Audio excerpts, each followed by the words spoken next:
સાળંગપુર ધામમાં શ્રીકષ્ટભંજનદેવ હનુમાનજીનો અલૌકિક શણગાર, સુખડી ફ્રૂટનો અન્નકૂટ ધરાવાયો. સુપ્રસિદ્ધ યાત્રાધામ સાળંગપુરધામ ખાતે આવેલ શ્રીકષ્ટભંજનદેવ હનુમાનજી મંદિરમાં શનિવાર તારીખ 31 જાન્યુઆરી 2026ના રોજ ભક્તિભાવ અને આસ્થાથી ભરપૂર માહોલ સર્જાયો હતો.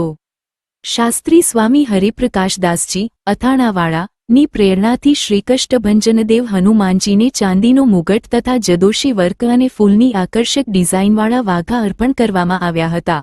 આ વિશેષ અવસરે દાદાના સમગ્ર ગર્ભગૃહને ઓર્કિડ અને ગુલાબના મનોહર ફૂલોથી શણગારવામાં આવ્યું હતું, જે દર્શનાર્થે આવેલા હરિભક્તો માટે વિશેષ આકર્ષણનું કેન્દ્ર બન્યું હતું.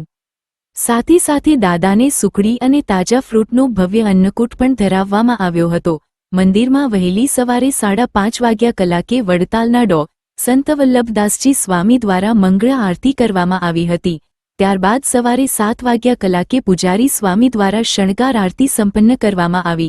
શનિવારના દિવસે મોટી સંખ્યામાં હરિભક્તો સાળંગપુરધામ પહોંચ્યા હતા અને દાદાના દિવ્ય દર્શન તેમજ મહાપ્રસાદનો લાભ લઈ પોતાને ધન્ય અનુભવ્યા હતા.